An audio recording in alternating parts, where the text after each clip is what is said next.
नमस्कार मु मिता मो लक्ष्मी आनिशाला चैनल को आपने बहुत बहुत स्वागत। छुई आलू तरकारी आज आम बनइबा बा कषा बनइबा आपको आज आम बिना पियाज रसुन बनईकी रेडी करवा जोटा पूजा उपास दिन भी आप खाईपारे पखाड़ हो बा गरम भात बहुत बढ़िया लगे यहाँ खावाईका। एटी आप देखिए जापारे केते सुंदर ये देखा जी से टेस्टी होता ये छुई आलू तरकारी बा कषा। तो आशा करुँच आज रेसिपी आप समस्त को पसंद आसो। तो वीडियो जमार स्किप न करी पूरा देखिए। देखी सारापर जब भल लगे प्लीज वीडियो गोटे लाइक करदे, कमेंट करदे, शेयर करदे। प्रथम तरकारी बनवाई गैस रे कड़े बसैकी ये देदेबा तेल रिफाइन तेल मुझे दूसरी कहीं बिना पियाज रसुन बनइबा। तो गोटे चमची तेल देकी आलू आउ जो आम काटिकी रखी छुई ताकू ये देदेबा। तो दीटा बड़ साइज आलू को नहीं ये लंबा कर काटिकी नहीं तो सांगे ये छुई नहीं जाइए सबू छुई आलू दे सारापर ये अल्प लुण देदेबा। लुण देकी भल भाव में मिसईदबा आउ जो भाजबे घोरेबे आपको एमती लो फ्लेम किसी समय छाड़द भाजवा को आ कलर चेंज करिया नहीं किसी समय एमती भाजी नवा। तो भल भाव में मिसईकी एमती छाड़ीदबा जहाँद्वारा यहाँ टी बढ़िया भाव भाजी हो घोरेबे नहीं एमती खोला करेंगे आउ देखो भल भाव में मिसई सारी एमती खेल छाड़ीदबा किसी समय भाजवाई यहाँ जपर्त भाजी हो तरकारी मसला बनई नवा। तो ये आगुरी मसला सब प्रकार भाजिकी रखी नहीं गोटा धनिया गोटा जीरा और गोटा पान मधुरी राशि आ खंडे डालचीनी एथर मसलार सबुथ गोटे गोटे चामच नहीं खंडे डालचीनी नहीं सब जिनस को लो फ्लेम रे गैस रे कड़े बसई भाजी देती। तो भाजिकी ने कंचा ने तो भाजीला ये ठंडा हो जाए गोटे ग्राइंडर जार नहीं कि आम ये मसला को बढ़िया भाव में ग्राइंडर करदे चिकन करी। तो ये देखो यहाँ मुझे ग्राइंडर कर गुंड मसलाटा रेडी हो जाए आम तरकारी पाइका। तो ये मसला को आप अधिका बनईकी स्टोर कर रखिपारती कौन बिना पियाज रसुन तरकारी कले से पारती। तो ये आम साइड रखा। तो ये से सेम ग्राइंडर जार नहीं जाइए आम देदेबा खंडे अदा। तो बिना पियाज रसुन करवा तो अदा अधिका करके। तो ये देखो अदा दे सारापर गोटे नड़िया कोरा नहीं जोटा 4 चामच हम अल्प टे पानी देकी चिकन कर बाटी आनिबा। तो ये आप कंचा लंका दे पारती। तो मुझे राग दौनी बिल्कुल ये तरकारी। तो ये मोर मसला रेडी हो सारी जदि पियाज रसुन खाऊँ बनाऊँ रसुण दे पारती। तो ये देखो छुई बढ़िया भाव में भाजी हो गला।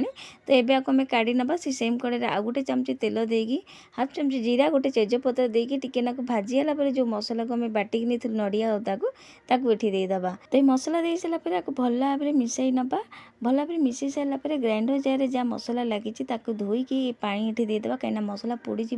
तो अल्प ये पानी भी देदेबा पानी देकी पुणी भल भाव में मिसईकी घोरेकी छाड़ मात्र 5-10 मिनट जहाँद्वारा मसला टी बढ़िया भाव में कषि हो। तो 5-10 मिनट पर ये काढ़ी देखा ये आप देखिए बढ़िया भाव में कषि गला मझे मझे काढ़ी देखिए कहीं यहाँ नड़ियाटा तो पूरा लो फ्लेम में छाड़े आ मझे मझे काढ़ी देखिए। तो ये आप देखिए यहाँ बढ़िया भाव में कषि होगा सहित तेल भी टी छाड़ी आसला। तो ये बढ़िया भाव में मिसई सारापर एवं आम बाकी जिनस देदेबा छोट साइज टमाटर काटी ये दे दूँगी। तापर हाफ चमच हलदी हाफ चमच ये लुण देदेबा स्वाद अनुसार। तापर काश्मीर रेड चिली पाउडर जोटा राग दबनी तरकारी बढ़िया कलर दब आम तरकारी। तो सब जिन दे सारापर भल भाव में मिसई नवा भल भाव में मिसईकी टिके पुणी थे घोरेकी छाड़ा कहीं आम टमाटर देचु आ जो मसला आम देचु काश्मीरी लंका गुंड हलदी एरिका से भी टी कषि हो मसला भी कषि हो टमाटर भी बढ़िया भाव में सीझापी लो फ्लेम में छाड़ पुणी थे 5-10 मिनट जाए मन रखिए पूरा छाड़े मझे मझे काढ़ी देखिए कहीं आम नड़ियाटा यहाँ तो पूरा छाड़देवे जब पोड़ीज से काढ़ी देखिए। तो ये देखो मुझे 5-10 मिनट जाए घोरेकी छाड़ी देती।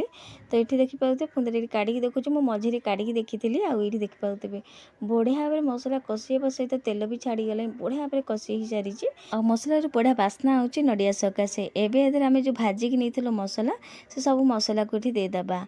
तो ये 2 चमच खंडे से मसला ये दे सब जाक मसला दे सारापर अल्प टे पानी देकी पुणी थे कषि नवा कि मात्र 5 मिनट टी भल भाव में मिसई नवा कहीं आम भजा मसला देचु टी बेसी कषियार नहीं आउे भल भाव में टिके मिसईबार अच्छे। ये देखो बढ़िया मिसई सारापर एवं आम छुई आलू जो भाजिकी नहीं ये देदेबा भल भाव में छुई आलू देकी ये बढ़िया भाव में कषि नवा जहाँद्वारा आलू भी छुई बढ़िया भाव में कषि हो जो भजा मसला देची सी भी टी कषि हो। तो मझे मुझे टी पानी देवे तो भल भाव में कषि सारापर एवं मुझे पानी दे दूँगी। तो तरकारी ये आप केतिकी पानी दरकार माने पानिया तरकारी करेंगे माने तरकारी टाइप्र कि सुखिला पूरा करेंगे कि जुकजुकिया से अनुसार ये पानी देवे। तो ये मुझे पूरा फुल गोटे गिना पानी देती आलू भी कंचा अच्छी आ छुई भी आमर कंचा अच्छी सीझापी ये पानी दूँगी। तो ये मुझे जुकजुकिया टाइप्र करी। तो ये कहते पानी दे सारापर आपको भल भाव मिसेक घोरैकी छाड़दबा। तो पूरा घोरैकी छाड़ी मझे मुझे काढ़ी भी देखी आउ देखूँ पूरा किसी समय पर ये देखा मझे काढ़ी देखी आउ ये देखिपुर केते सुंदर ये देखा जाऊँगी। तो याकू जमी मुझे कहली यही भाया मुझे रखी देखो आलू छुई सब बढ़िया भाव सीझी जाइए।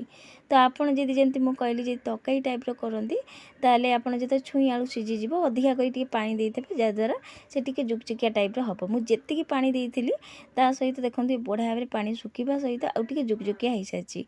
तो ये आम छुई आलू तरकारी कि छुई आलू कषा भी कहीपरती बहुत बढ़िया लगे बिना पियाज रसुण छुई आलू तरकारी कि कषा बहुत टेस्ट लगे। आप देखिए केते सुंदर देखा जाउछि गोटे जगह को काढ़ी आनी बहुत बढ़िया लगे बिना पियाज रसुण छुई आलू तरकारी थरे बनईकि देखी बहुत टेस्ट लगे बहुत बढ़िया लगुला। आपको आप गरम भात हो कि पखाल भात सहित भी खाई पारिबे। तो बिना पियाज रसुण हो पूजा उपास भल दिन भी खाई पारिबे। तो गोटे थर निश्चिंत बनईकि देखिए बिना पियाज रसुण छुई आलू तरकारी निश्चिंत थे बनातु केमती लगे आपण मानकर अनुभव निश्चिंत शेयर करेंगे। मु पुणी आ गोटे नुआ रेसिपी नहीं आसबि आज रोचे जय जगन्नाथ।